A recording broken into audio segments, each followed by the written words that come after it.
guys, what's up? This is Wolf Airsoft Gaming giving you an unboxing and review of the Tokyo Marui Scar H Recoil Shock.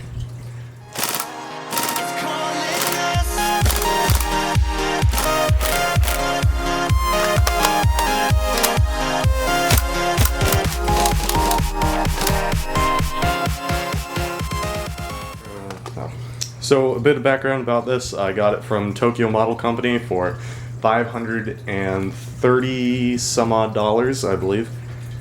Shipping to the United States via FedEx was about $122 to bring it to a grand total of $630 or $650, something like that. They still have them available. This is one of the only retailers in the world that ship to the United States that still offer this and the tan version. And, well, it apparently passed customs through FedEx. I've heard that if people use EMS, which is the United States Postal Service, they usually got sent back because they got checked through customs. Typically they'll be listed as toys, so they don't get checked instead of sporting goods. It also limits import taxes and duties. I don't think I had any of those, so... Well, let's get to unboxing this.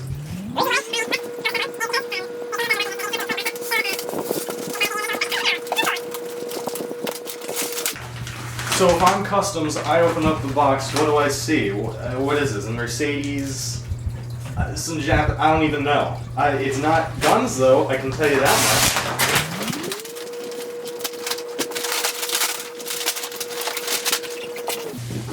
much. Alright, so I had asked them specific instructions to cover the box since there's a gun on the front. If customs had opened that, see a gun on the front, obviously they're going to search it and everything else that's in the manifest. I would think so.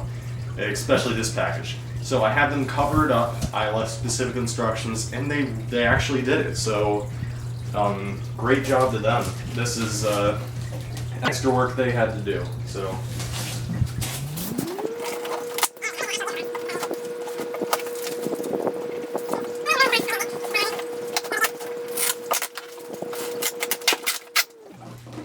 Some newspaper from Hong Kong.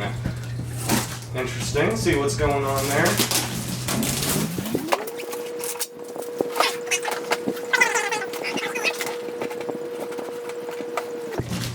Alright, so they covered it, like I asked.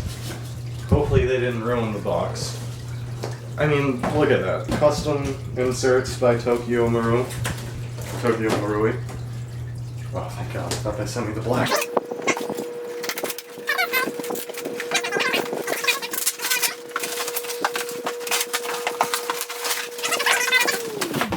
There you have it. Tokyo Marui Scar H. Recoil Shock. I got a weird accent there, but... Enough with that. More metal.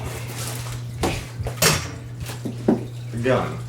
Got a magazine packaged here, out barrel extension.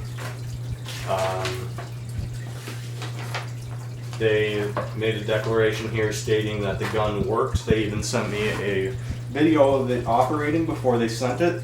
That saves them a lot of time and me a lot of time. Let's see what else they did here. They put the meters per second with the gram BB, millimeter BB, distance of 1 meter, the temperature, and it really a lot of specifics on that.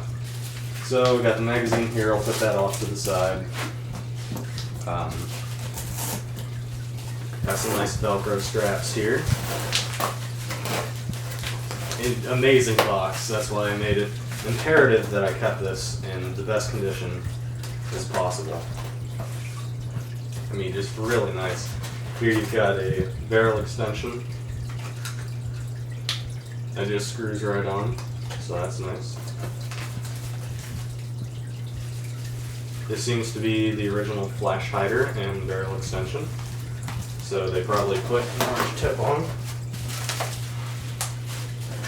This out of the way. No trademarks, so that can't be infringed upon, so they have no right to take it, even if they did open it.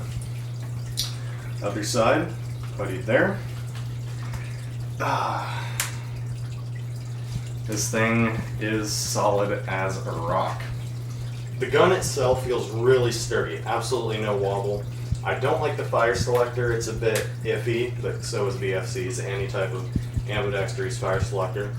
The bolt, on the other hand, is extremely flimsy, but I guess it means less stress on the gearbox since it's the blowback.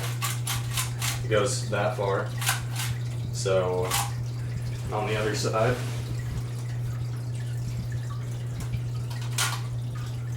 opens that to reveal the hop-up, which is actually right here. In most AEGs it would be right over the mag wall. So I'm going to go ahead and take the trademarks off, and I'll be back. Okay, so as you can see, there's outlines of these. I don't know how they did it there, but I doubt that anything was actually touching, since it leaves such a fine box around it. Same with the trademarks on this side right here, showing that it's made from Tokyo Marui, and it's made in Japan. Alright, so I'll move to the front of the gun here.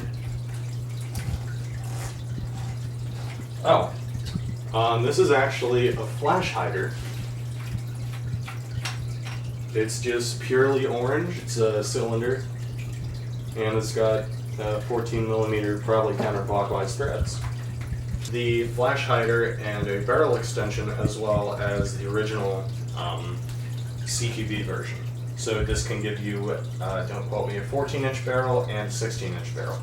So I like the longer extension. I'm going to screw that onto. Alright, so this is the magazine right here. Difference is you cannot use the VFC mags with these. These are special little guys.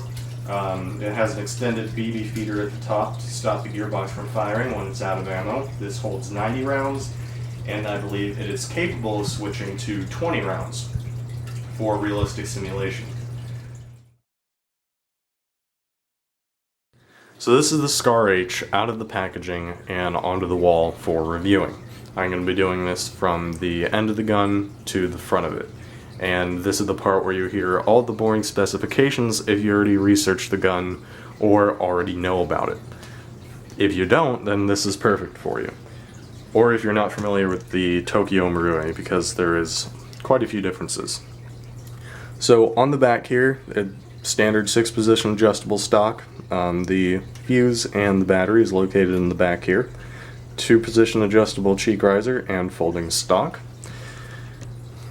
Moving a bit forward, I still haven't taken all the putty off, but you can see the trademarks here with individual serial number, MK17, as well as the caliber, 7.62, and another number.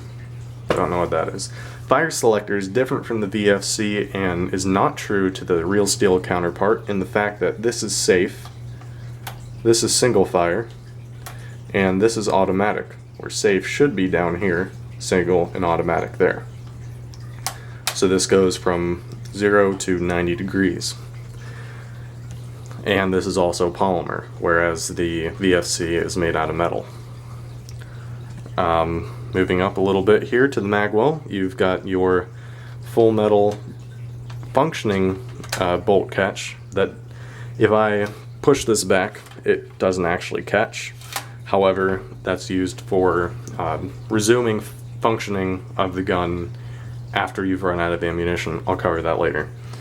Normal ambidextrous mag release in full metal here. The polymer is a less sturdy quality than VFC, but still this gun is rock solid, so I wouldn't worry about that at all. As far as the charging handle here, the bolt is what I believe to be aluminum. However, the charging handle is actually made out of a pretty cheap plastic.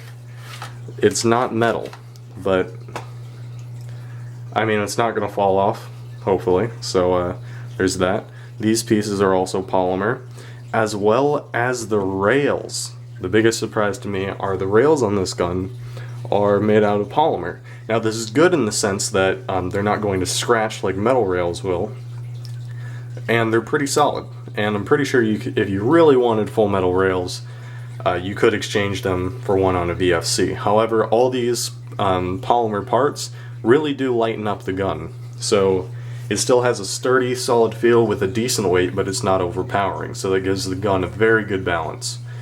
Moving up ahead, you've got the front sight that flips down. A functioning gas block, however there's no tool in here. This doesn't come out like the VFC version. And I installed the full length barrel, and of course there's the shorter length barrel, as well as a full metal MK17 flash hider. So the overall quality of this gun is very good. It's an extremely solid gun. I'm disappointed to see quite a few of the parts made out of a polymer or plastic, where metal was used in different variants of this gun. However, the important components are made of the highest quality materials, and the polymer does lighten up the gun a lot without compromising its extremely solid feel. So this is just a review of the aesthetics of the gun. Internals are where this gun really shines, so I've heard. And of course the recoil system, which I suppose I'll go over now. So this is the recoil shock version. This is the only Scar H in Airsoft that has recoil. There's no gas blowback version of it, and this is the only electric blowback version of it. So if you want a recoil Scar H, there's absolutely no compromise. Get this gun. So the recoil system in this works by, if you put a fresh mag in, it holds 90 rounds. The gun will not fire. You either pull the charging handle back or press in the bolt catch. After that works, your gun will fire for the amount of BBs that are loaded into the magazine. The magazine, again, has 20 or 90 round modes. After all your BBs are expelled from the weapon, the gun will stop firing. The bolt will not lock back, but the gun will stop firing. You need to remove the magazine and put in a new one, either recock the charging handle or press in the bolt catch, and the cycle will repeat. So this gives the gun an extremely nice and training simulation kind of a feel. Reliability and longevity of this gun comes with the compromise that it shoots 300 FPS, which is under 1 joule. So my initial impressions of this gun is that it is an absolute joy to shoot. The added recoil of this gun gives it so much more enjoyment for the user of it. And the added BB feeding system that stops the gun firing when you're out of ammunition it just adds to that as well. The recoil of it I can describe exactly as a gas blowback running out of gas, except it doesn't run out of gas obviously. But it keeps on going at that low pressure.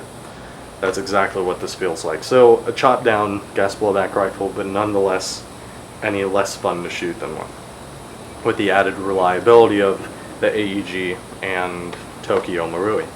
So if you're looking on the market for some type of recoil gun and you happen to be searching the Scar series, I would definitely recommend Tokyo Marui as the #1 option, and there is absolutely no alternative. So if you guys have any questions about this episode of Wolf Airsoft Gaming, go ahead and message me and I'll try to reply as best as I can. And that wraps it up for this episode of Wolf Airsoft Gaming, and I will see you guys in the next video.